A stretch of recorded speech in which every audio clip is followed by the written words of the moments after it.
From the mountain tops to the prairies wide,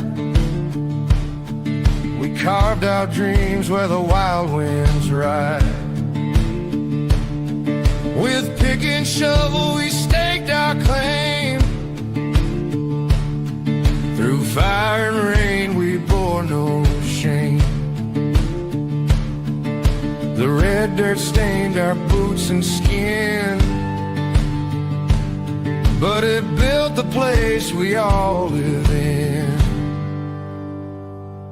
Oh, red dirt nation, rise and stand.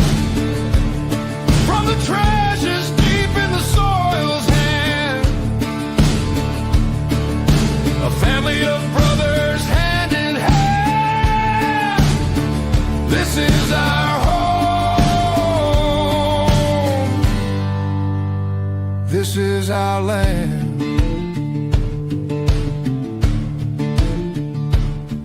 The river sang as we toiled away. Their whispers kept the fears at bay. Fields of gold from the seeds we sowed, a testament to the lives we owed. Though the wind may howl, the earth may quake, but roots run deep with every stake. The blood, the sweat, the laughter too. This red dirt binds me and you. Oh, red dirt nation, rise and stand. From the treasures deep in the soil's hand, a family of brothers hand in hand. This is our home. This is our land.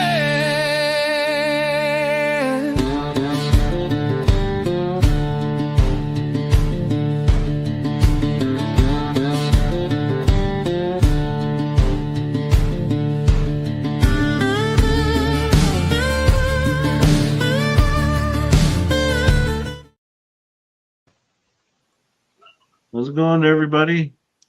Hey, everyone. Oh, there we go. Well, short bus rider made it. Hey. sorry. Just Welcome, everybody. I'm 403 or 403 Prospector. Yeah, that's who I am. Is that you? Prospector 406 Minor, Carl Madley, Reg. I don't know where our names are. What is happening to StreamYard? Like, none of our names are on here. Yeah. Because weird. the comment is highlighted. so what I've figured out, I just went to my channel and I am streaming 2 lives right now. One is vertical and one is horizontal. So if you guys are in the vertical chat, I've got to look at 2 different screens. So all of And I would say, yeah, we have 72 viewers right now. 72 people. Holy cow. Got 72 people in. Well, 69 I'm now, assuming but yeah, the we've majority got of those are watching in the vertical. So welcome. Yeah. All right, it may be a pain in the butt, but we like the new technology. But we like the yeah. So anyways, that being said, we're happy that everybody's here.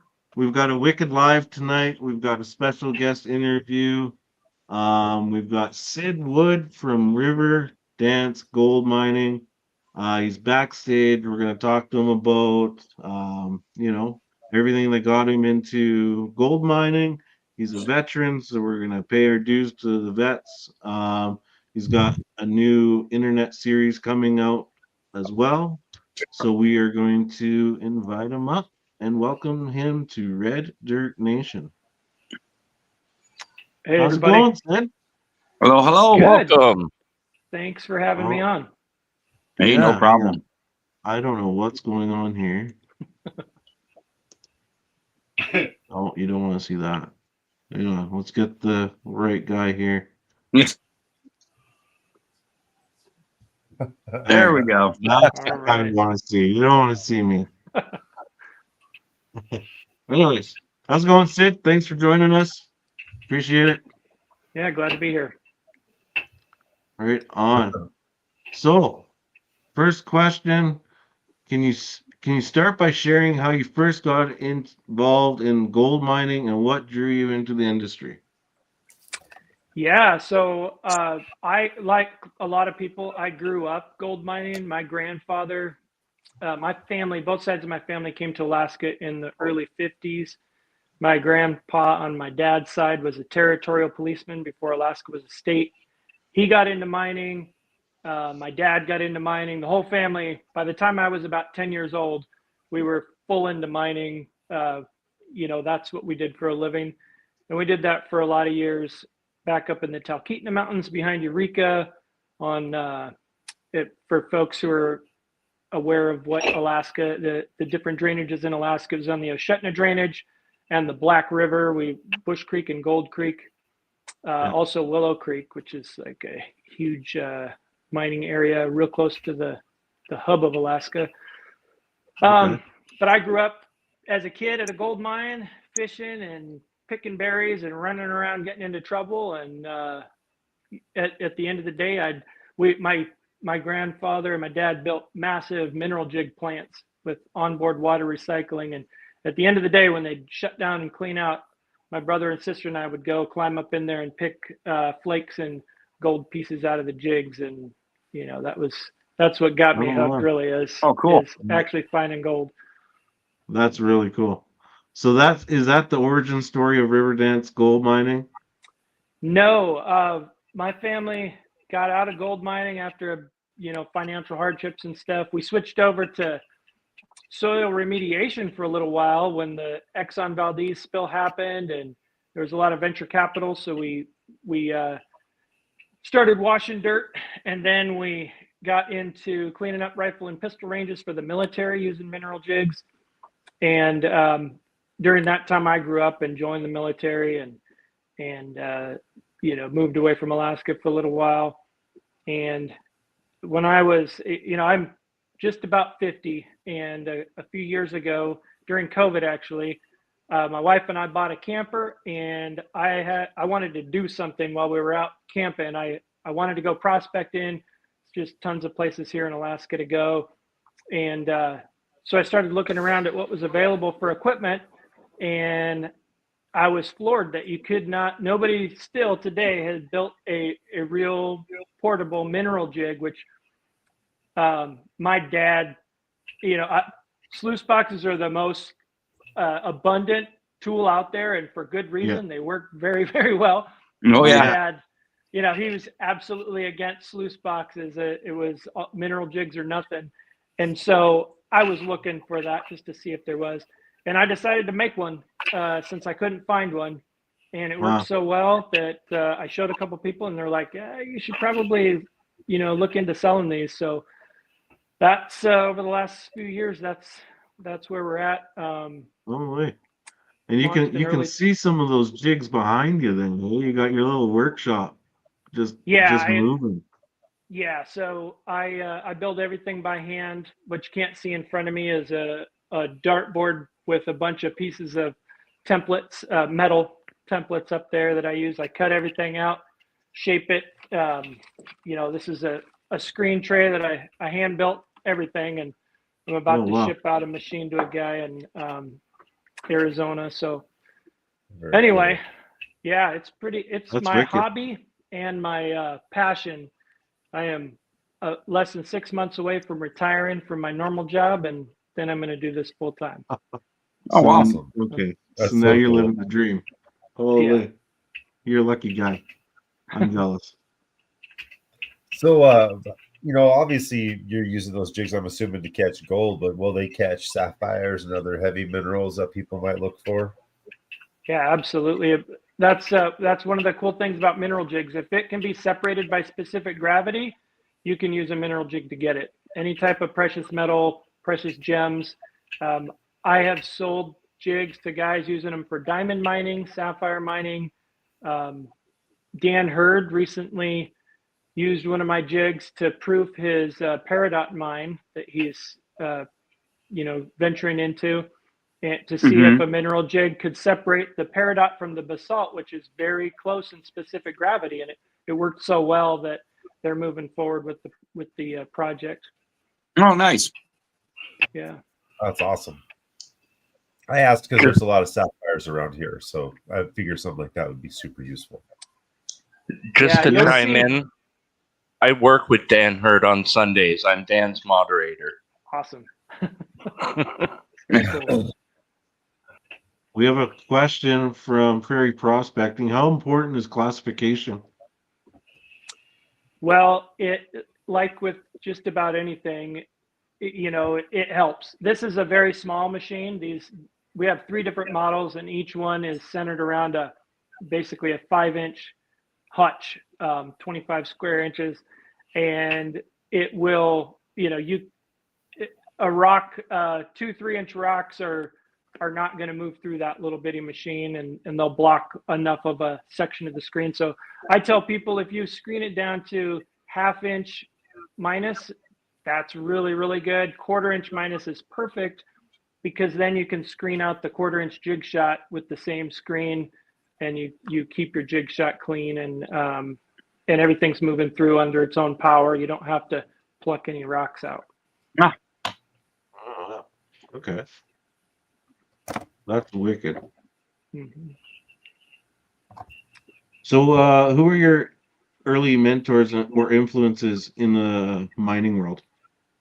Oh, definitely my grandfather, Woody, everybody called him Cyril Wood. He was a pioneer here in Alaska with a lot of different things. He built the first, I think, portable synergistic leaching system in Alaska, and he was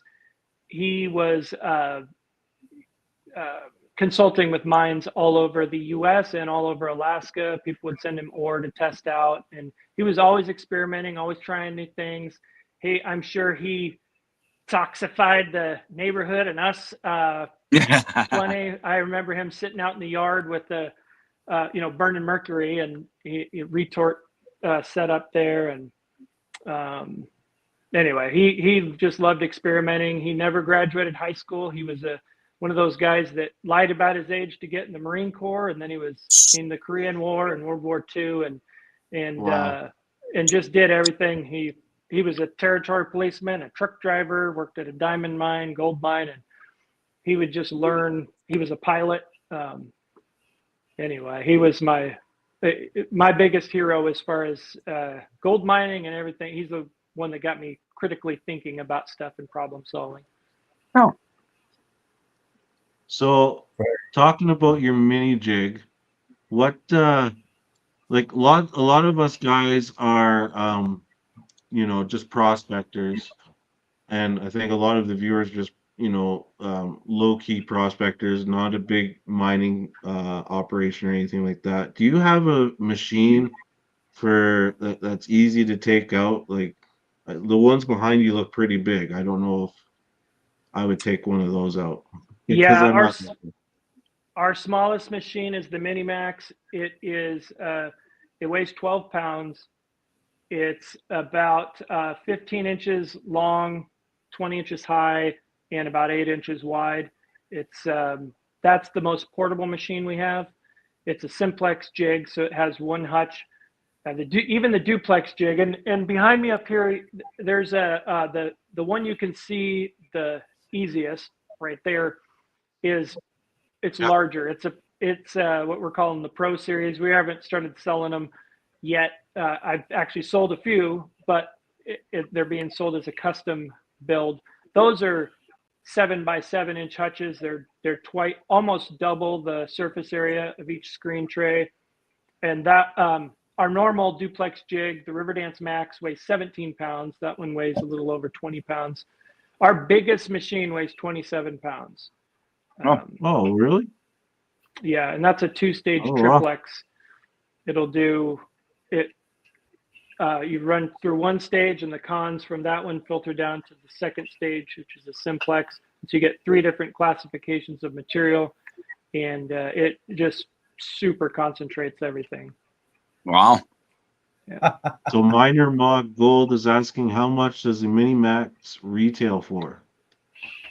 $1,000 so we've got 3 machines: Mini Max, RiverDance Max, and the Pioneer Peak. Those are the simplex, duplex, and the 2-stage triplex, and they're $1,000, $2,000, and $3,000. Makes it really easy. Hey, So I pulled up a quick clip of the Mini Max on RiverDance Gold Mining's YouTube page. So make sure you go out and check it out. See if I can pull up here. how hard are those to like set up? Oh,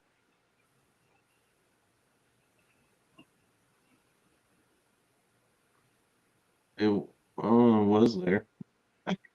Okay, never mind. We'll stop sharing, and we'll come back to that. Well, I'll answer that Go ahead, question. They're Cece. really easy to set up. They're a 12-volt system, just like most equipment that has electricity involved with its prospector size. And I like to use power tool batteries with a little regulator on there to bring 20 or 18 volts down to 12 volts, because power tool batteries are small and easy to carry, and most people have them already. mhm. But these are very, very easy. I supply a bilge pump, either an 1,100 gallon per hour bilge pump for the Mini Max and a 2,000 gallon per hour bilge pump for the Pioneer Peak and the RiverDance Max. And I put an adapter on everything so it can be run through a regular garden hose. And these don't need a ton of water to run them. So even though it necks it down to 1/2 inch to get into the machine, and it's a 3/4 inch or 5/8 actually hose, it's plenty of water for these machines. Okay. And so you just have to be able to hook up a battery, hook up the hose, and then press the button to turn it on. And the most you have to do for adjustment is work your water regulator valve. And honestly, in most situations, it's not that critical. When you're running concentrates, you have to fine tune it a little bit. But if you're just out prospecting or you're running coarse material, you could leave it wide open. It shouldn't be a problem. That's neat. Well, So I've Jason talked to. Jennifer had a Jason Jenner. Oh, go ahead. I was just Go going ahead. to read the same thing, man. He was wondering what with that small machine, how much can you process an hour? You know what? That's a great question, and I get asked all the time, and it really depends on the material. It is meant to be up to about an 1/8 of a cubic yard an hour for the simplex jig. The duplex will do up to a 1/4 of a cubic yard an hour, or 10 full 5-gallon buckets roughly. The Mini Max, it's a simplex jig, and that's a 5-inch span from the rear of the tray where you feed the material in to the front where the tailings come out. So there's not a whole lot of room there for everything to sink down. So you have to be a little slower. But as soon as the gold hits that pulsing action in the jig, it'll sink directly down. I'd say about 15 minutes or so per 5-gallon bucket is pretty achievable with the Mini Max without overdoing it. When you're running if you're running heavy classified cons through it, then you will absolutely have to slow down more. Probably 30 minutes a bucket, maybe even a little longer with the Mini Max, because everything's heavy. So you want to turn the water down a little bit and really give it a chance to separate everything out by specific gravity. That's the best answer I can give. Okay. I'm going to show a quick clip here of the Mini Max, because I think I actually got it working here, and then we'll have the viewers and us will have our context of what he's sharing with us. So there we go.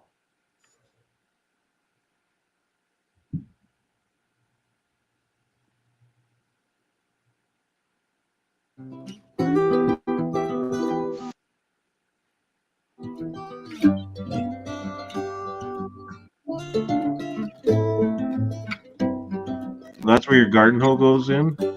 Garden hose goes in right there, right? Under the logo. Yep.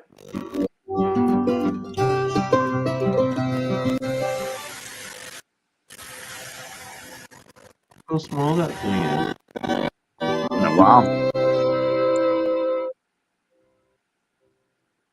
Wow, that's pretty cool. But you just feed it in that top tray there. That's what you're saying, right? Yeah. Yep. Okay.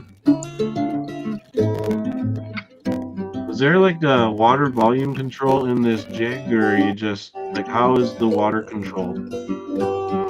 So every jig comes with a submersible pump, a hose, a spray nozzle, a little water regulator valve, a jig shot, an AC adapter, because they're all wired with a little dongle and come with an AC adapter so you can plug it into the wall if you're doing it at home, and a concentrates container. So water regulation is I usually put the valve right up next to the pump. And depending on where I am, if I'm at home or I'm doing it in a recirculating tub, I'll put it right on the pump and then run the hose to the jig. But if you're out, you probably don't want to put it right at the pump if your pump's out in the creek. Anyway, it's just a small valve, regular water valve that comes with it. Yeah. Okay. That's man, I could use one of those in my Yeah, life. that's pretty ingenious. With the jigs, I've heard that they're they run the best the more the level that you can get them. Yes, definitely you want to level it out, but eyeball level is fine. You do not have to. In fact, when I'm out there, I've never once brought an actual bubble level with me.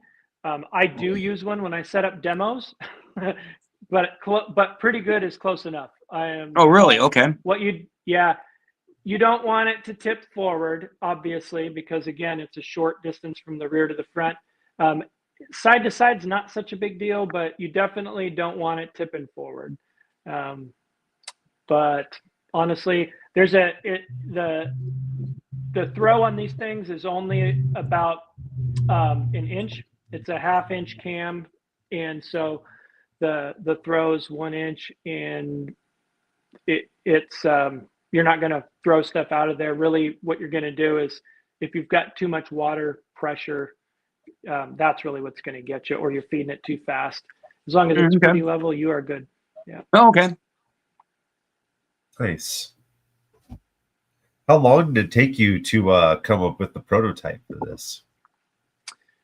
Well, about 1.5 years total. I built the first one. I actually had it in my mind that I was going to build something that anybody could just go get the parts at Home Depot or Lowe's or their local hardware store, and I would build it. And if it worked, I'd put the plans out online and maybe make a couple videos on how to build this thing. And I built one that was pretty good, and I did some testing, and it worked really well. But it took me about 1.5 years to, after I decided, you know what, I think I want to patent this thing, and I want to try to make it for retail sale. It took me about 1.5 years to come up with a prototype that I could reproduce enough to keep making the same thing. And then another 6 months or so before I settled on the version that you see now. But we are always coming up with, it seems like about every 6 months I'm making an upgrade and doing a change, making something better. Well, cool. That's awesome. We just in the last couple of months, we began rotating the water inside the hutch. It's all directed flow. So as it comes into the hutch, instead of spraying in there and filling up, it sprays in there and spins. And of course it fills up and overflows. But as you're cleaning it out, when you turn it off, it cleans the inside of the hutch out for you. You don't have to spray it out with the spray nozzle like you used to. And it keeps everything moving. It creates a water column in the center, a low pressure spot in the center, so the heavies can fall right through the center and go out the tube. And The other upgrade we did even more recently was I had on the duplex jig, I had both water inlets were coming from the same hose, and I separated them out so you can actually you can regulate the water flow in each hutch separately. And that's something that customers had asked for. And, you know, if a good idea is a good idea, I'll definitely do it. Nice. So how often do you have to clean those out? You know what I mean? When you're running the concentrate, I kind of understand, you know, if you're running some real heavy stuff, but your average, let's say, dirt, for lack of a better word, can you run like all day? Yeah, so that's one of the cool things about mineral jigs, the big ones and the little ones. You can continue running until you have so much heavy material, the gold, that it covers the screen and it impacts the water can't get through. The water's coming up from underneath. So as long as there's space for the water to get through, there are holes through the screen, you can just keep going, and the heavier material keeps collecting.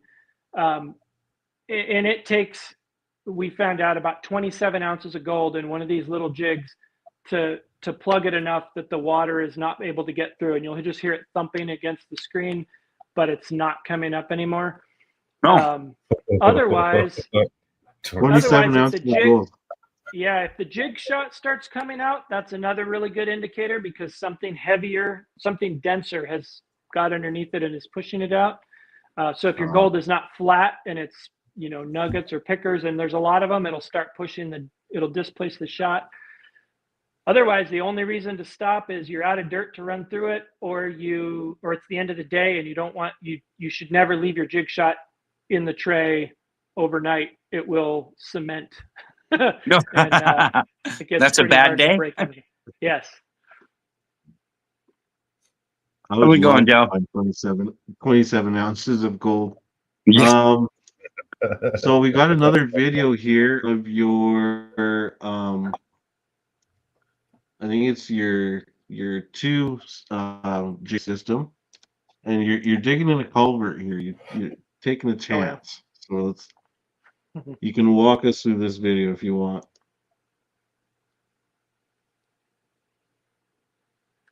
If it plays.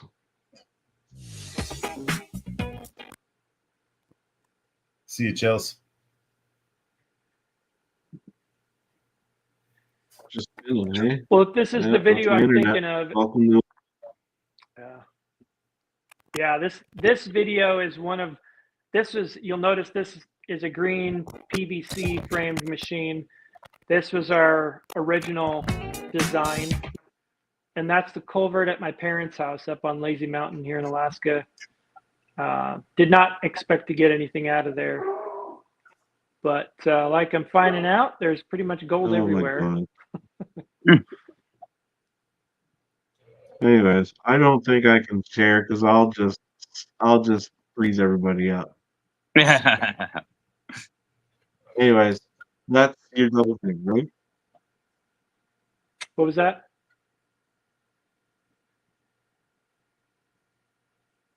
Can you repeat that, Trav? Uh-oh. Trav freeze? Yeah, might be one of those StreamYard issues again. Yeah. I know as soon as we got on, it booted Prairie off. So, well, I guess let's keep moving forward then. As far as like with your jigs goes, you got a duplex. There he is. All right. Sorry, I'm going to restart my internet. I'll be right back. Okay. Okay. So now with your jigs, so you're making improvements all the time without spoiling anything. Do you have any planned improvements for this winter going into the next prospecting season? Yeah. The next big thing for us is to get the supply chain issue worked out and start marketing the Pro series. So there's a Mini Max Pro, which is actually what this screen is for. I said we're not selling them, but we are on an individual basis. I just sold one, and this is to an ore miner. He's a hard rock miner that wants it to concentrate his material. And anyway, they're all bigger. They're about 49 square inches for each tray, for each hutch. And so we have a duplex, and the RiverDance Max Pro, and we have the Mini Max Pro, and those are, you can run a half a yard an hour through the duplex jig. And we did that on the beach in Nome this summer, just testing it out on that beach sand, which is really easy to run. That stuff is fantastic, really. I mean, there's some stuff up closer to the shore, the bench, the land up there that has a lot of clay in it, but the sand itself is fantastic. And I was putting material in there as fast as I could possibly do it, and it was keeping up with it. The limiting factor was we were recycling seawater in totes. We used the same totes that we shipped the machines up in. We just opened those up on the beach, filled them up with water, put a couple 5-gallon buckets in there, and recirculated the water. And we had to keep pulling. Every time I put a bucket in, I'd have to empty the tailings bucket. And so take a bucket out. Yeah. Yep. But other than that, it was, man, we were just cruising, and it was working really, really well. So I think those will be useful to folks that want something just a little bit bigger, but are still looking for something, relatively affordable and portable compared to any other type of jig you can find out there. So got a question from chat here. Zayfiel was asking if you only focus on gold, or do you target other minerals as well? My focus is gold, but so I just had a guy come in the other day, last week, to my shop here, and he is a copper miner, and they get gold as a byproduct actually, but their main focus is copper. And he was actually blown away that he'd never heard of a mineral jig. And when I started showing him what it was, he actually came in to see if I had any gold pans or snuffer bottles and things like that. So I gave him a couple because I don't sell those, but I have some around.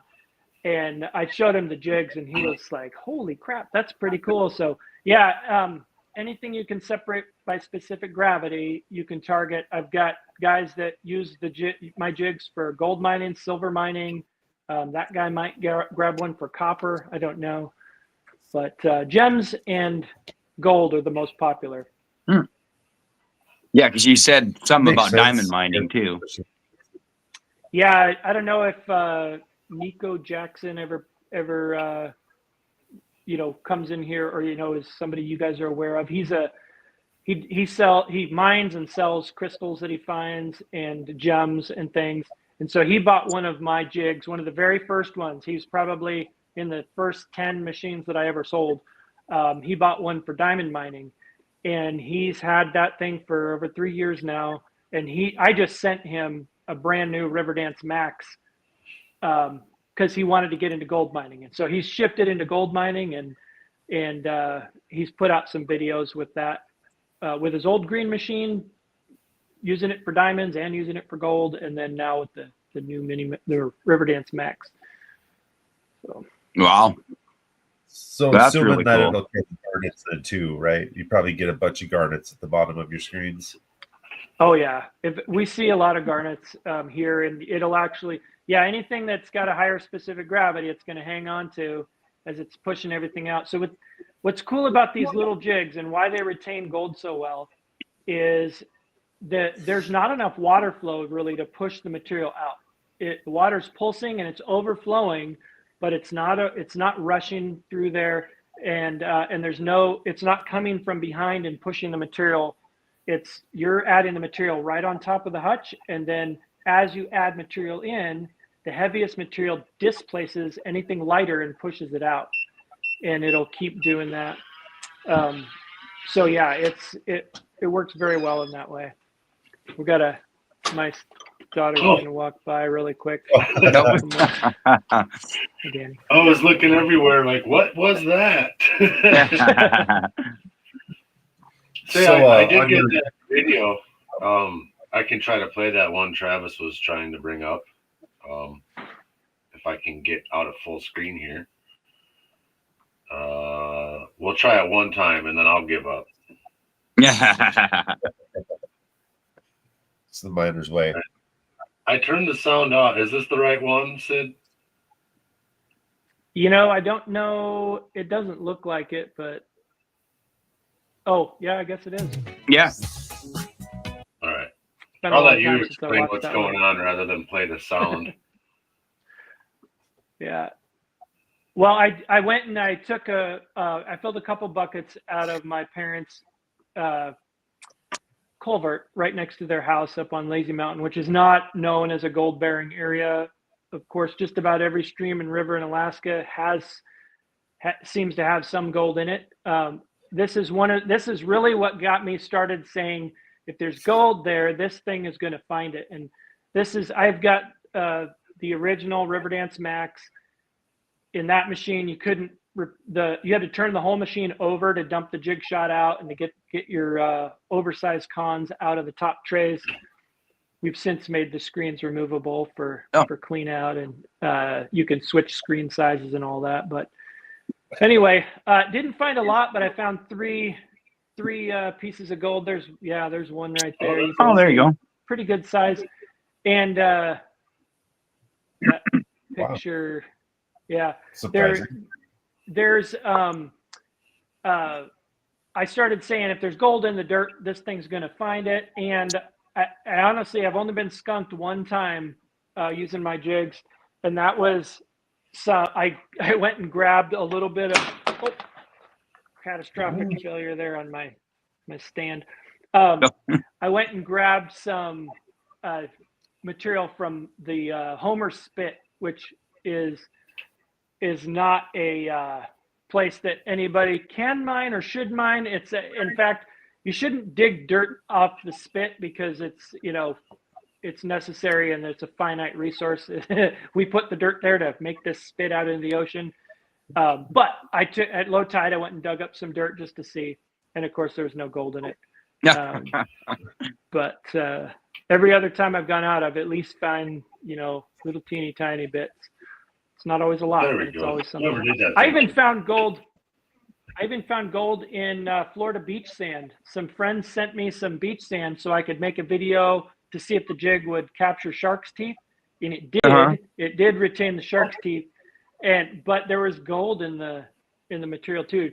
A couple, just a little teeny tiny specks of gold in there. Oh, so there is gold in Florida. Apparently. Probably rubbing off all those coins out in the ocean. Yeah. Right. Gold plated shark teeth. Yeah. Yeah. They got grills. Gold fillings, yeah. Oh man. So let's see here. I had a question I was going to ask and I totally lost it. What's your favorite mineral to find other than gold? Like, if you could go find any mineral with your jig, what would you go look for? Bucket list.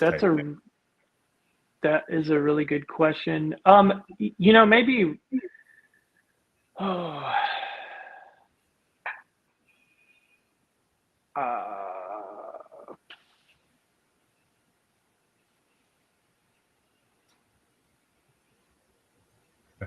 Too many to choose from. Yeah, no, I'm trying to think. I mean, I love finding. I absolutely love finding, gems in but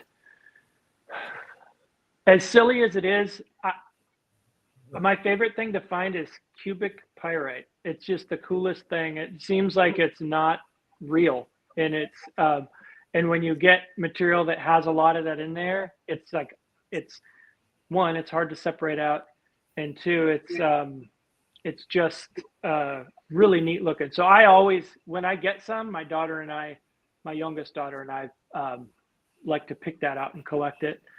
But maybe, I don't know, rubies are really cool because they glow.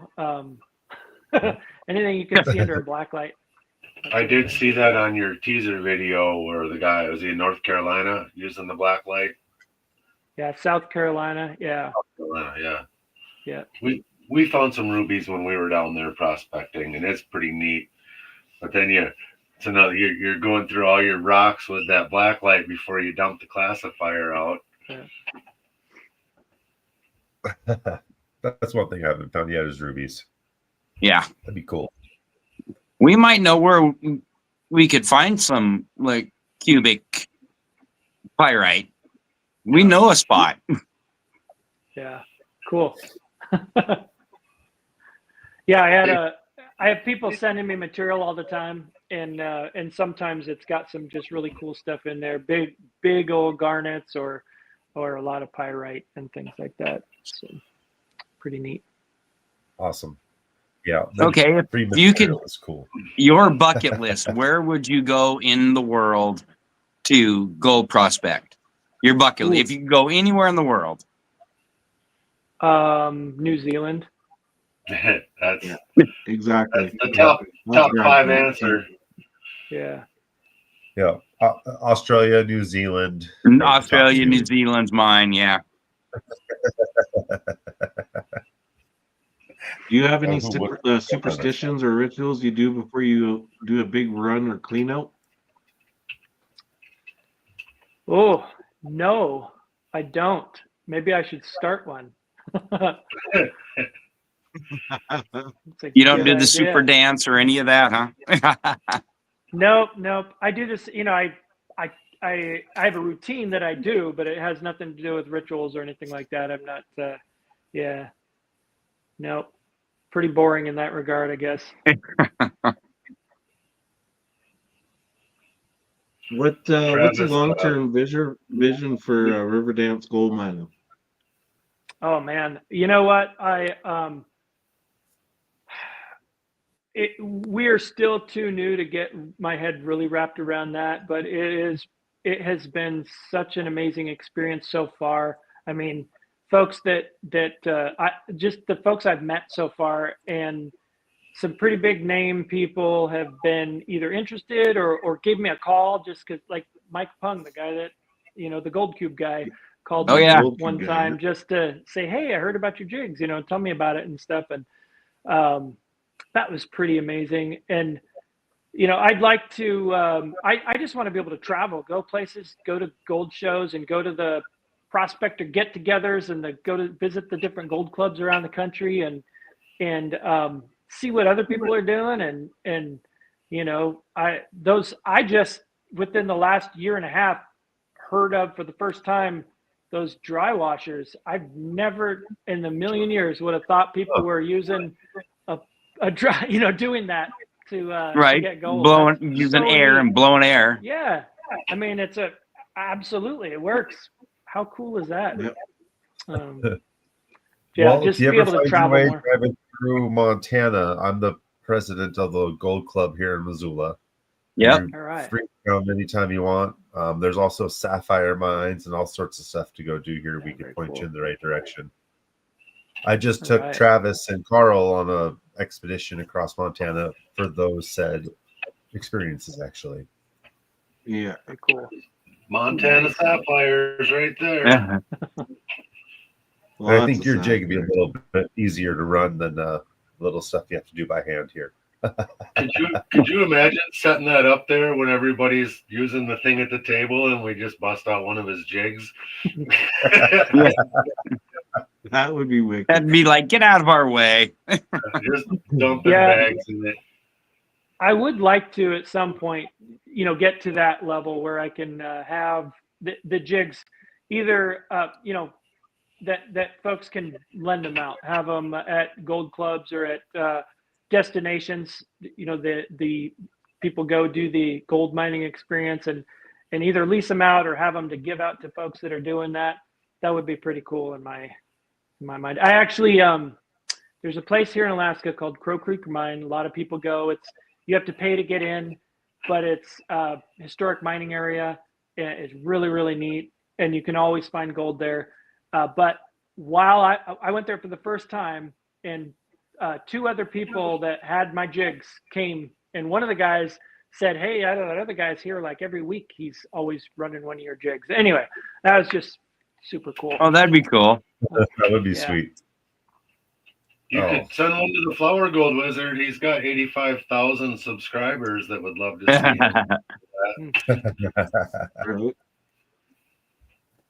him. Curtis is asking, what's been your best day of recovery? Oh man, you know what? It's definitely not since I went into business for myself. The jigs, yeah, because I just don't get out enough. I literally have like an hour or two at the most when I get out. Usually, the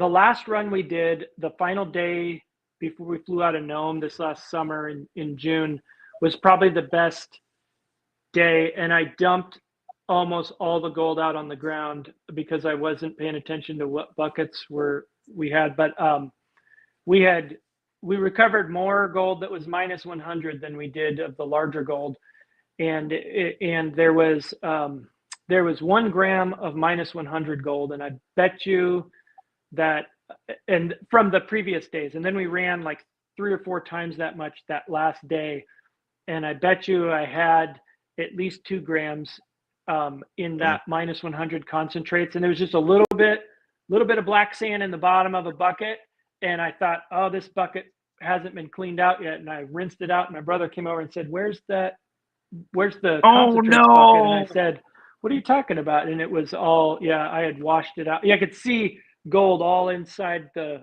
bucket. Oh no! Apparently, you know, so that Double probably it back would have up. been my best day, but yeah, I haven't had any massive, you know, super great days. So I wish I could say I had. I will. You will. You will. Yeah. What's the biggest nugget you found? Probably it was only 1.3 grams. It wasn't that big. Only. Only, yeah. Yeah. What else? Do you got anything cool for show and tell back there? Sure. Let's see here. This is all. Let's see. Well, actually, the coolest thing I have in here is right here, and you can't tell what it is because it's not up. But it's a little shaker table. Some guys in Idaho. I think is in Idaho. Charlie Barrett. He's the Path of the Bee on YouTube, and he is a high school shop teacher, I guess. And he and some high school students made these bump shaker tables, and that's pretty cool. But let's see. Well, maybe I don't have anything all that cool. I could pull one of these jigs down, but let me grab this. It's not up on the shelf, but this is the Minimax Pro. This is the larger of our Minimaxes, and I'll show you the other one just for size comparison real quick. It'd be perfect for you guys. I can't use that anywhere here in my garage. Oh, I'd use the you know what out of that. Yeah, the shiznick out of that. All right, so check out the size difference between, this is our normal Minimax. This is mine. It's pretty dirty because I use it all the time. Pretty sweet. And then this is the Minimax Pro. It's the size difference is just amazing. It's it literally, although this one is only 2 inches wider and 3 inches longer. I made it so you can fit it over a 5-gallon bucket. It fits perfectly on top of a 5-gallon bucket. It doubles the screen tray area, so you can run a lot more material over. You can run a 1/4 of a cubic yard through this machine, just like the duplex jig. And the duplex of this size, you can run 1/2 yard through it. So pretty cool. And your tailings come off the edge there, right? Of that feed tray? Yeah, so the jig shot sits right on top of the screen here. And as you feed material in, the water's pulsing up and down through the screen, and the trash material, your tailings, go right out the front onto the ground or into a bucket. And then you have fine concentrates that come out of this tube here into a collection bucket, and your your oversized concentrates, your nuggets and pickers and stuff, stay in this tray up here, and they'll always be right back here in the back because they sink directly down as soon as they hit the water. Oh wow. That almost looks like a Joffrey ripple that you have in that tray. It's just a half-inch. You can see that. It's just half-inch aluminum flat bar and to make some retention areas. Oh, okay. Right. So. Oh, cool. So I think I know the answer to this, but does that separate the black sands out, or do you end up? So the size of the screen is what gets you the best concentration and ultimately separates it out as far, or concentrates it down as far as you can, which separates out the majority of the black sand. That is a 30 mesh screen, and I go all the way down to 200 mesh in screen sizes. Oh, wow. My most popular screen sizes are 30, 60, and 100, but I go as big as 20 and as small as 200. And if you on our single stage jigs, which these are, you pick the screen size that's going to reject the most of the material, or the vast majority. So 90% of your material should leave the jig out the front, your tailings, and less, at least, you want at least 90% going out. So you only want a little bit coming out your concentrates at the bottom. Your oversized material, what you retain is limited by the size of that screen tray. So it's always going to, it depends on how much you put in as to how much it concentrates it down. But that's the limiting factor there. Your undersize or your minus fraction will continue growing, right? Because it's the more material you put in, the more you're going to get. But then you just swap to a finer screen size. This one's a 60, and run it again, and it's going to have the same effect on that size. And then you can run it a third time if you want, or I usually skip from 30 to 100. But our two-stage triplex does that all at once. You put it in the top, and it cuts it once, cuts it again, and you have, after running a 10 buckets of material, you'll probably have a few teaspoons of your minus 100 concentrates and just what's retained in the tray for your larger stuff, and it should be just the heaviest stuff. So you never have more than a gold pan to pan out at the end of the day, regardless of how much material you run. That sounds amazing. Crazy. Yeah. That sounds wow.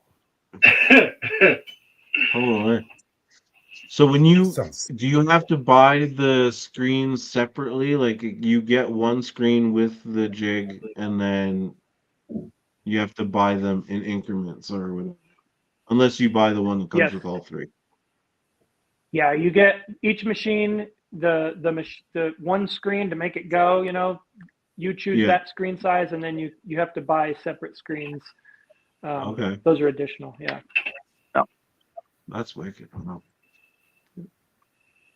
Huh. So those use steel shot. Not. I was thinking they were using lead for some reason. No, what I use is carbon steel. It's this. There's a jar of it here, but it's 1/4-inch steel shot. It's slingshot ammo.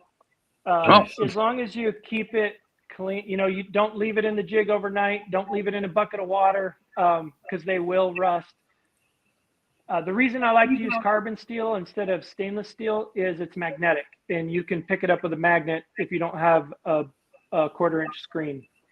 Separate it out. Yeah. And it's cheaper. Stainless steel is great. It lasts longer, but it's not magnetic, and it costs a lot more. Curtis is asking if you use a surfactant with it when you're running on the recirc. Yeah, if I'm recycling the water, then I'll put some jet dry in there. Yeah, I mean, why not? It's a good idea. It'll not only will it keep break the surface tension of the water, but it also helps the sediment or the dirt to settle out of the water and keeps your water cleaner. It can anyway. Some dirt just sucks. Do you notice that it makes it quieter too? Does the jet dry make it quieter? No. When I'm running the sluice in my garage and I've got it running off back down into the tub, as soon as you put the jet dry in, it drops.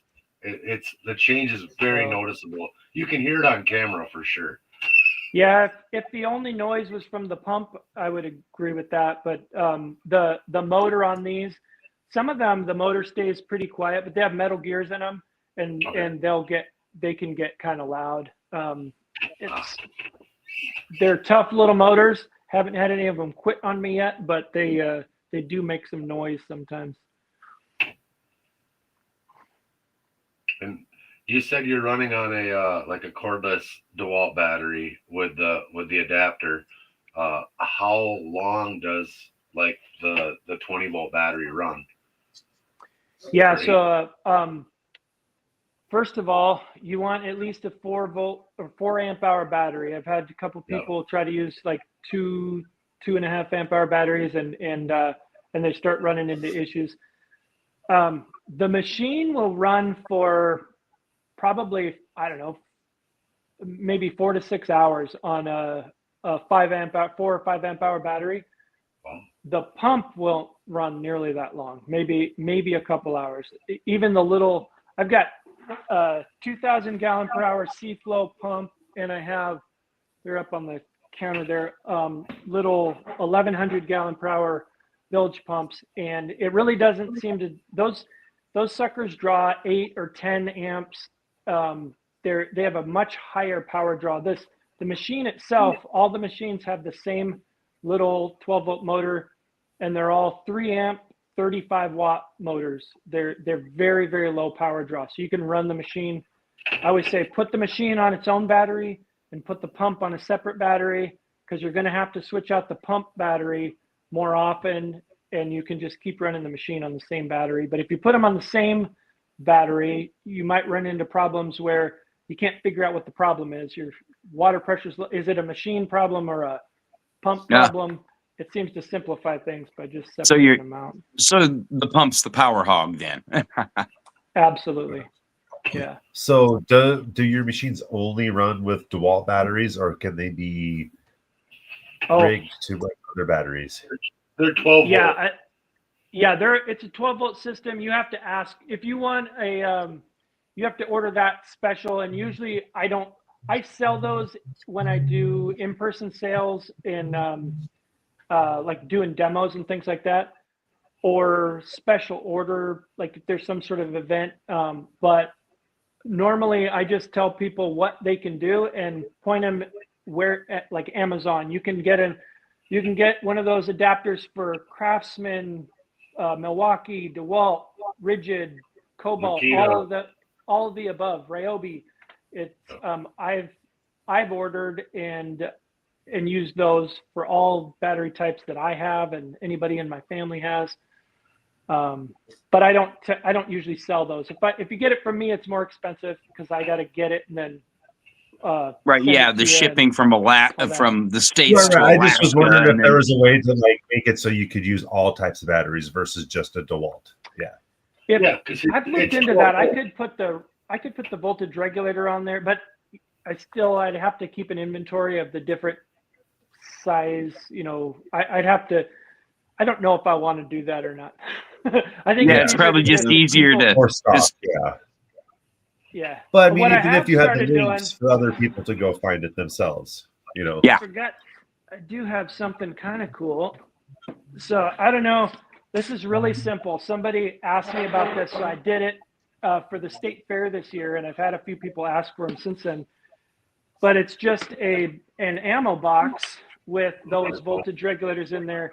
And I made some up with, so there's one for the pump and one for the machine. And you just put your battery clamps, your alligator clips on this side or on this side, whether it's for the pump or the machine, and keeps it nice and dry. You don't have to worry about your stuff getting, and actually the water isn't the problem. It's the sand and grit and crap that gets into everything. But these little battery boxes are kind of cool. Yeah, let's see. Yeah. That is cool. Hey, Jim, how's it going? That's very neat. Oh, excuse me. So you've got a new YouTube series coming out called RiverDance Gold Hunter. You want to tell us about that? Absolutely. I was waiting for this. This is my favorite thing to talk about. So yeah, my buddy Colby and my brother Larry, they're my partners, and we all went to kindergarten together. And Colby is a professional filmmaker. And this was his brainchild. We have this problem trying to market this equipment that not only when we started, folks had no idea what it was, didn't know how it worked, and so it's new, and so we not only had to get it in front of people, but we had to educate them. We had to dispel, help them feel good about it, and help them want to buy it and feel good about buying it, that it's going to work. So his idea was, well, let's make a show about it and get this out in front of people. So we kind of modeled it after the big reality shows like Gold Rush and Bering Sea Gold and things like that. But of course, we didn't have a big production company and a whole bunch of money to throw at this thing. So his idea was to create a shot list and get a group of the right people, give them machines, send them out there in the wild using them, and then they collect the footage and they get it back to us and we create a show out of it. And so it has been so much fun making this happen. We auditioned a whole bunch of people. We put out some advertisements, and people were sending us audition tapes from all over the world and asking to be part of the show. And so we set up interviews. We weeded through them and spent some time interviewing folks, and we came up with 6 people or groups. There's a couple teams out there that we would send machines to, and we got a guy in Australia. We have a gal up here in Alaska. We have Southern California, Northern California, South Carolina, and New Hampshire. And they're just a wide variety of personality types and gold mining experience, all the way from brand new to been doing it all their lives. And a couple of them have been on reality shows before. And they spent the summer out using these machines. And the first episodes is just about finished, and we're going to put that out around Thanksgiving, and it's going to be a lot of fun. We thought originally 6 episodes, and I think we're going to end up with more than that because we just have so much footage. Oh, cool. That's wicked. Yeah. So we have all 3 machines are out there, and it's real. It's not unscripted. It's them figuring out how to use the machine. They have never used one of these machines before. And they have the same resources as anybody else, the instructions I give them, and then YouTube videos and videos on other social media that I put out there. And they run into the same problems anybody else would, trying to figure it out for the first time. And so yeah, and go ahead. I'm sorry. I was just going to say, I've seen the end result, and I'm just excited. I was going to say, do you ever have any of the watching their raw footage and just cringe and go, oh my God, what are you doing? Oh yeah. Even in the first video. So the first episode is mostly them getting the machines, unboxing it, trying to figure out what the heck what it is, how it goes. And then it goes to the first couple of them setting it up and trying it for the first time. And there's definitely some cringeworthy moments, and it'll get worse. During this, I was their lifeline. If they just couldn't figure something out, they would call me, and it is hard to get somebody who has been using a sluice box their whole life and is good at it and knows their crap. They're not new, but they've never used a jig before. I'm trying to get them to understand how they need to change what they're doing to make it work for the jig. It was a challenge, and I had some moments where I was pulling my hair out, and I was like, trying to be nice, like, you just got to trust me. I promise it's going to work. Just, anyway, you'll see. I think it'll be fun for everybody to see this and sort of figure it out together. That's really awesome. Cool. So it's airing on YouTube around Thanksgiving. Do we have a specific day and time yet, or is that still being ironed out? Nope, it's still being ironed out. I actually owe Colby a couple. I'm doing commentary on the videos, and my brother and I are doing a little bit of off the cuff commentary and an intro, and we have to film that really quick. But I think right around Thanksgiving is our target date, and once we know, we'll publish it and let folks know. Oh, cool. But, Yeah. I clicked your notification bell today, so I am ready for that. So. All right. Well, there was a question And that's from good. Jeffrey Button. He wanted to know who was on your team in New Hampshire. It is a fellow by the name of Chad Roy and his wife Christina, and they mine on the Ammonoosuc River. He calls it the Wild Ammonoosuc River. They have some property right on the river, and there's a property right next door to them that is actually a campground for mining. But they dredge there. They have got a couple 4-inch dredges that they run in that river during the summer, and pretty cool stuff. They have a lot of gold there. It's really neat. Oh, cool. That's cool. Yeah. Very fun. Sounds like a fun time. Oh, yeah. Well, So are you gonna be doing this one season, or are you gonna do it multiple seasons, or not sure yet? We're gonna keep it going as long as if it works out the way we think it will, and honestly, it already has. We're getting so much interest just from. I still get often people asking me if they can be part of the show, and we closed down auditions in April, so Really? yeah. I didn't even know about this. This is crazy. Yeah, and me either. Yeah, I just found out about it because I was like, Red Dirt Nation will put in a casting video Yeah. next year, hopefully. Disregard that chat. I copied a bad link. I'm trying to share Nope. your channel. That'd be And, cool to take around driving between New Mexico and Montana. That would be sweet. How So we did. how well does it work with like heavy clay soil? Well, you have to either break it down. Are you talking about really dry material that has clay, or are you talking about actual clay balls, clumps of clay and stuff? Like Both. tater with clay material in it. Where Yeah. you gotta kind of So break it up. So what I do, usually, it's like anything else that like a sluice box. It's not going to break the clay apart if it's formed into clay. You'd need a wash plant to do that, trommel or something. What I do is I just stick it in a bucket and stir it up either with a paint stirrer on a drill or I add water to it and stir it up with my scoop. But if it's just dry material and it's got a lot of silt and clay in it, then it'll feed through just fine.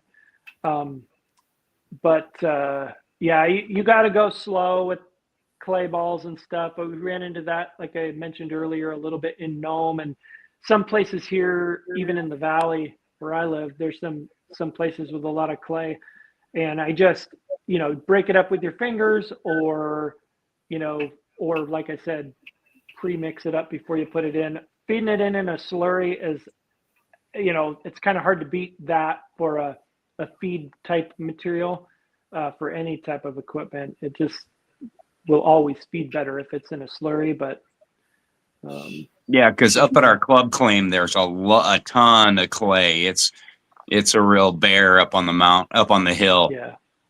A lot of guys are like pre-soaking. Mm-hmm. So could you do a like they have for the Gold Cube, where they have the trommel attachment or the high banker attachment? Could you make a pre-wash, I guess? Yeah, you absolutely could. And our I've been toying with this idea for a while, and I'm going to do it as soon as I get time. Yes, you can absolutely marry it to a trommel or some sort of high banker type attachment. What you have to avoid doing is just overwhelming it with water, which both of those can do. But you can control the feed coming out of that in a couple different ways. What I'd really like to be able to do, though, is use it with a dredge. And I absolutely can't do that without overwhelming it with water unless you use something like a hydrocyclone to cut the water out and then just drop the solids in there. That's how we recycled the water on the larger jigs that my family ran, and it works phenomenally well. We'd use a trommel to pre-wash all the material and break up the clay and all that stuff, and then it would get pumped up into a hydrocyclone tower to drop the solids onto the jigs and pull the water out. And every stage there'd be cyclones to do that. But I'd like to do that with one of my little jigs and a small cyclone coming off a small dredge. I think that would be pretty fun to. Oh yeah, that'd be awesome. You should maybe talk to Mike Klein because he's got some industrial cyclones up in Alaska. So he's definitely a smart man when it comes to that stuff. I could just imagine your two brains together would make something crazy cool. So yeah. I just wonder if we actually have like. Go ahead, Trav. Sorry. No, go ahead. I was just wondering if you could dredge into like a smaller dewatering screw, and then where it screwed, which normally would be your yuck material, it would feed from there. Then. Yeah, you could do it you could do it like that too. Yeah. Of course, that's a lot of stuff to carry to the beach. Yeah, absolutely. Back to your show that's coming up. Go ahead. Do you have a favorite cast member that joined, or? Oh, so I don't want to give too much away, but I'll just give no, I don't have a favorite, but there are a couple that are going to get a lot of comments, and it's I love watching them because you just never know what they're going to do. So just a little background: the folks in New Hampshire, they are very smart. They're scientists. They've been involved with high-level government projects for food security and things like that. They're really bright people, and so when they're doing what they're doing, they talk about it, and it's a real learning experience to see how they mine and what they're doing. Christian, a guy down in he's a little further up north in Northern California. He is he's a whitewater rafting guide, but he's been mining forever, and he knows his stuff when it comes to geology and the history of the area and mining, and he mines on the Trinity River, and he's just an oddball wild card guy. You never know what he's going to say. He can be very he's got a great heart, very very positive, but yeah, I just never know if it's going to be kid friendly or whatever. We've got Krista in Southern California, who her words, she brings glam to gold mining, and she's brand new. She's learning, and the things that come out of her mouth she's got me cracking up all the time because it's not always correct, but that's okay. It's she's trying, and she is learning and all of that. She knows what she means. Yeah, exactly. We've got Morgan Lauren up here in Alaska, she was on Gold Rush, and she's a serious miner. She has her own gold mine, and has grown up around it, kind of like I did, and knows her stuff. She's the one person in the cast that really understood what jigs were. She'd never used one of our jigs, but she knew what they were. She'd been around them, and knew how valuable they'd be to the cleanup process for what she's doing. And then Jason from Australia, that's just cool because he's, it's Australia and it's different. They just the way he talks is entertaining. So, and then Chad McClaskey from South Carolina.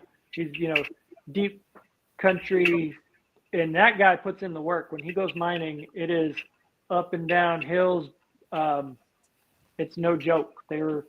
They hike everywhere they go mining, and he's got the biggest machine, and it's not fun to carry around. Even though the machine itself only weighs 27 pounds, that becomes a lot more than that very quickly when you've got all your gear. Oh yeah, 25 pounds is 25 pounds. Yeah. Yeah, it does. Yeah, it still sucks to carry it. Mm-hmm. So do you build all of these in-house then? Yeah, my brother welds the frames, and I build everything else. I cut everything out and shape it. I've got a metal brake and lots of different tools, and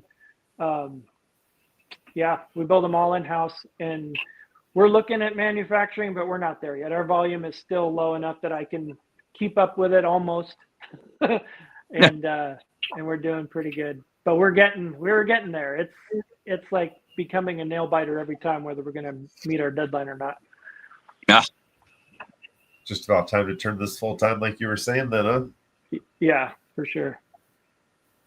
We supply the biggest and really only gold mining equipment store in Alaska, the Mining Superstore for Alaska Mining and Dive and Supply in Anchorage, and they carry our equipment. That's the only retail, brick and mortar retail outlet that we sell to. Even that, sounds like you've got a pretty good problem on your hands. Yeah, great question. I like from it. Ezekiel. The sourcing. Oh yeah. Yeah, we know from other interviews it's hard to get anything in Alaska. So what do you have the most difficulty with? You know what? Honestly, it changes because I do have to get almost everything from out of state. And so there's a really good reason that most things aren't manufactured in Alaska, because it has to be shipped here first, and then I put it all together and then ship it out. And it used to be the motors and the rod end bearings, and sometimes the jig shot were the things that would just put a big pause in production, especially the motors, because there's not a single manufacturer in the U.S. that will make these motors or a comparable motor. You can only get them from China.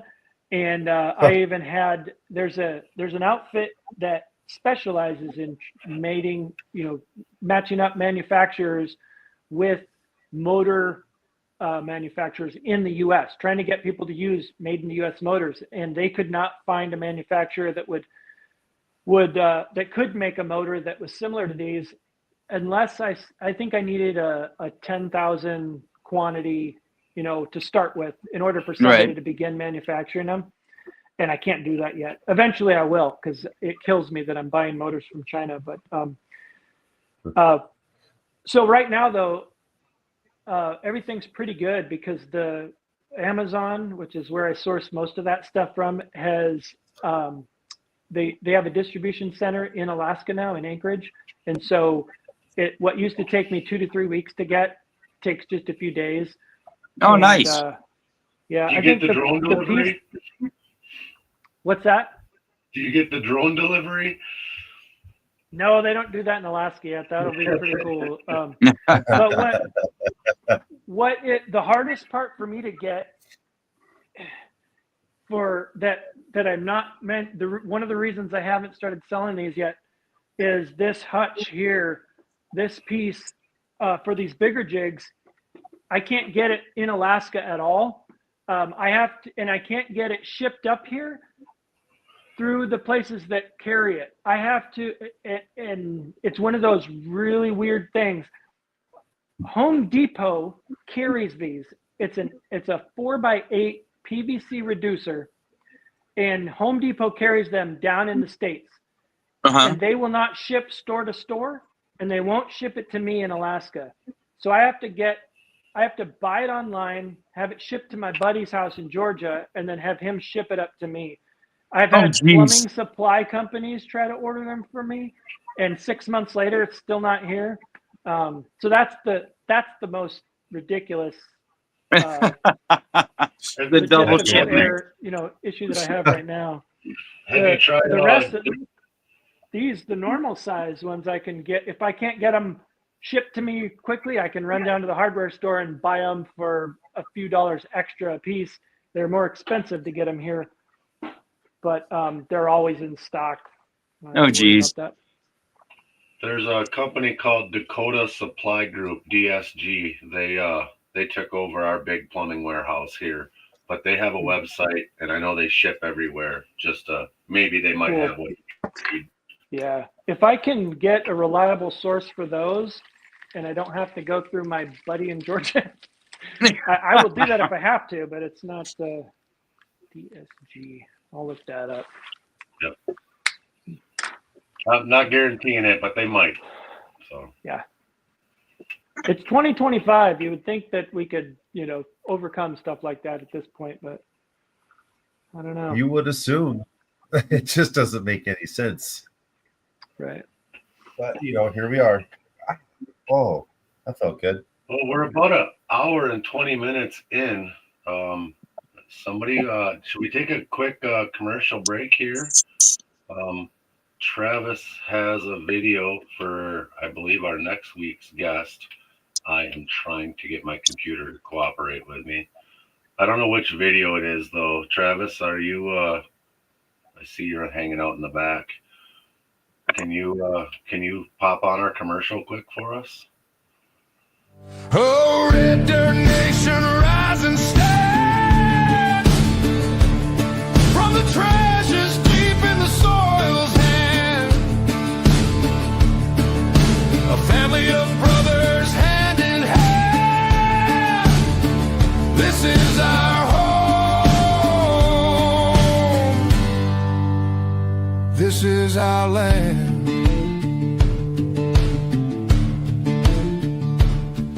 The river sang as we toiled away. Their whispers kept the fears at bay. Fields of gold from the seeds we sowed.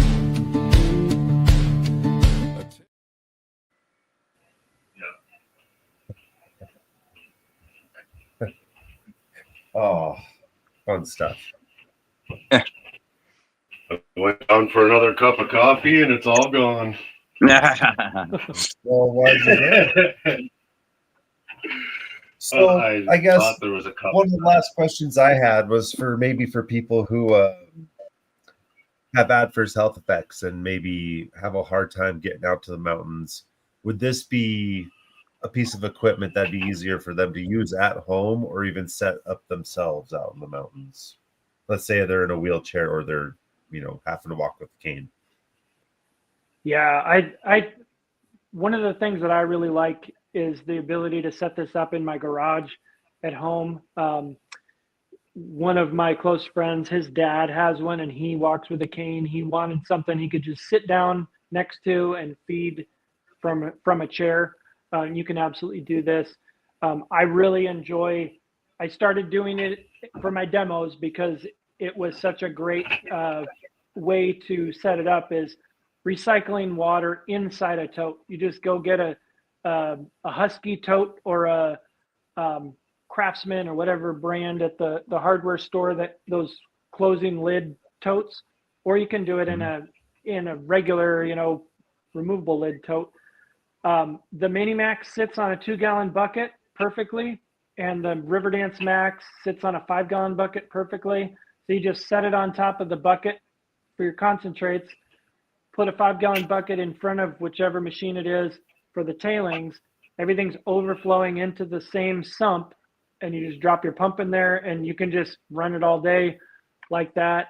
Doesn't take that much water, easy to clean out, easy to operate. It doesn't make a mess in your garage. You can plug it into the wall so you don't have to run batteries. Super easy. Awesome. Perfect. It'd be a good way to get my old man doing it. Yeah.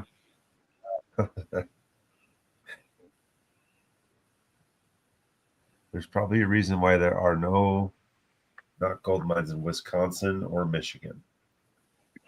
Well, it's because mostly copper, and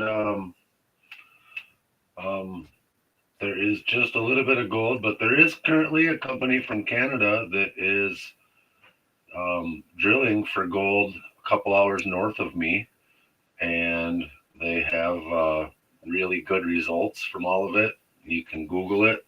It's in the Chiquamagon National Forest. I can't believe I said it right. That's CH Pretty good. Magwan.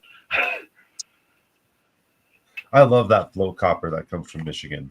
That stuff's cool. Yeah. But Expensive, the copper though. from Montana is pretty nice too. Well, I don't know. This is Anaconda. You win again.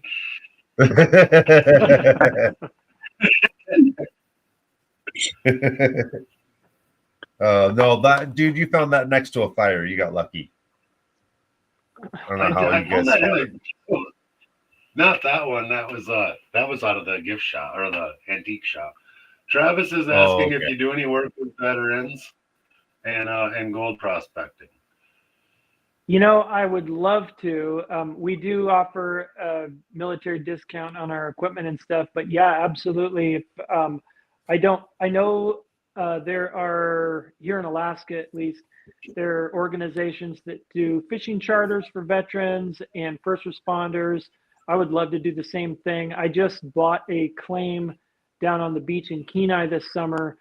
And so hopefully once we get established there, and I would like to start bringing people down to do day trips and just and mine down there, because that is actually one of those beaches where the water does come all the way up, and it, even if it doesn't come all the way to the bank where you were mining, it closes you off on both ends. You can't get out once the tide comes in. No. So you've the but I'd love to captive do that audience. for folks. Yeah, you're stuck if you don't time it right. You might ruin your day. But yeah, I'd love to do that. I, as a veteran, and I've been working in corrections for just under 20 years now, and I was in the Marines and the Army, and so I'm very connected to law enforcement and military, and have a passion for that. My wife works for the local police department. I would absolutely love to do that. So, yeah, love to chat with you about that actually sometime. Yeah, because we got one of our good friends, Lord Shadow, he's got a bunch of claims, and he's got it set up for everybody from like wheelchair to backpack in. Yeah. So awesome. He does exactly what you're saying. He does the day trips and sets them up next to a pile of dirt and lets them do their thing. Yeah, cool. Oh. Well, is there anything you use to fill your time other than prospecting and building your machines? Besides building your machines and prospecting, is there anything you do to fill your time? Yeah, I work for the Department of Corrections. No. And I'm married. I have a 9-year-old daughter, and so yeah, I love hunting. That's one of the things that, you know, the very short time frame that we get to do that here, moose hunting specifically. That's one of the things I love most to do in life, and so it's only once a year, but when it comes around, I definitely do that. Yeah, I try to get out as much as I can, but mostly I'm stuck here building machines or doing my day job. So doing your new day job, huh? Yeah. Or hopefully your new day job. Right. Yeah. So how long does it take from, like, let's say start to, if you have all the parts, how long does it take from start to finish to build one? Yeah, so it takes about, It's a minimum, an absolute minimum of 3 days per machine. Now I can build multiple machines at the same time. I've built as many as 10 at a time. Usually it's 3 or 4 at a time, but Right. A couple of the components take 2 days to do. One of the components takes 3 days to do because there's, silicone, dry time, paint, things like that. But if I have all the components pre-made, it takes me about 2 hours to assemble everything and get it out the door. So That's pretty good. That's pretty good. I mean, you probably built enough of them now. You've got a pretty streamlined bed, it sounds like. Yeah, How many it's of definitely these getting units? easier. There's our Lord Shadow is in chat now. He's the one we were just speaking Oh, about. Lord Shadow. Shadow. He's our local artist and claim prospector. He's got some works in different museums and presidents' homes. So Wow, very cool. Yeah. The Smithsonian, I believe, is the one big one he's got something in. That's what I thought I was going to do when I graduated high school. I wanted to play soccer professionally and be a professional artist. And apparently there are no good art schools that have great soccer teams. Or at least I didn't find one. So I joined Imagine the Marine Corps that. instead. Yeah. Oh, that's funny. How many of your machines are in the field now? How many have you sent out, I guess, or produced? That's a good question. So since I started serializing them, I have the one that I just sent out was the 140th of the serialized machines, and so it's less than 200. It's probably around 170 or so, 170, 180, but yeah, we're still brand new, effectively. That's still 180 more than most people have of anything out there. No, yeah. Right. Well, and I just got the patent this summer in May on my dad's birthday. And, cool. That's like a bucket list thing. I always wanted to do that, and so I have a utility patent. Pretty happy. How was that process? Was that a pain in the neck? No, I did it the easy way. I hired an attorney, and I paid for it to be done right the first time. So I avoided all the issues. There were a couple snags along the way, but the attorney took care of it. And although it took a while, it was pretty easy to do because I had a product that actually should be patented. It solves a problem. It's not new technology, but it's done in a way that nobody else has done it before. Okay. And it works very well. Okay. So, yeah. Awesome. Well, we are over an hour and a half at this point. Unless anybody's got some last minute questions, I think this would be a good time to maybe start wrapping it up for the evening. Anybody in chat or anyone wants to type something out real quick? We really appreciate you coming on, Sid. Yeah, thank you very much. A really Hey, you're cool welcome. conversation. I really love duplex jigs. I've always wanted one or to build one. And so seeing somebody doing it and being genuinely pretty successful at it is pretty awesome to see. So I really appreciate you coming on. Yeah. Thanks. And so yeah. I was just going to say, our YouTube handle is at RiverDance Gold Mining, and RiverDance Gold Hunter is the reality YouTube show that will be coming out soon. So please go subscribe to our channel. Check that out after. Yeah. We've been sharing that, and we will share it again. And if you want to hang out after we play the exit video, we'd love to chat with you a little more in the after party here. So yeah, sure. Sometimes we forget to say that, and our guests leave during the exit video. So thank you, everybody, for joining us tonight. Thank you again to everybody for yesterday. We did a 5-hour live benefit auction. I still have a little bit of jet lag going from that. Yeah. And we raised a lot of money for a great cause. And thank you all, everyone that donated, everybody that bought things. It means a lot to the two people or the two families, however you want to look at it, that we're helping out. So just another reason why our gold community is absolutely amazing. So it's great to be a part of it. And yes, the links. I think Reg just shared the link again. If not, we will get it. It's if you scroll in the chat too, it's in there. Yep. But we will make sure we'll get them links up one more time. I might even have it here myself.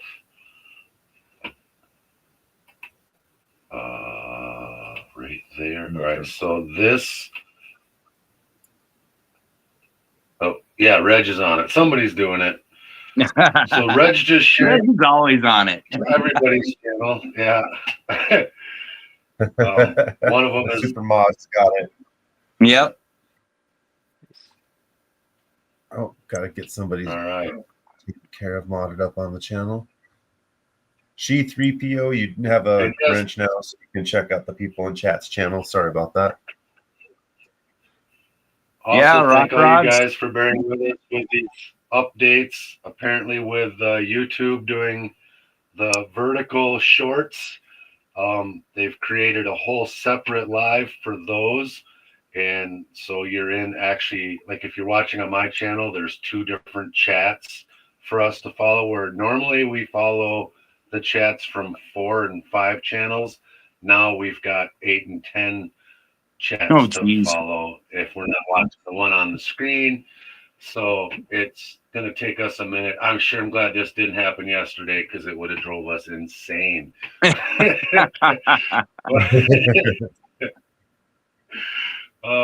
Thank you so much, everybody. Again, I'm trying to find buttons, and I will get the exit video going unless someone does it for me. Here we go. Thank you all so much.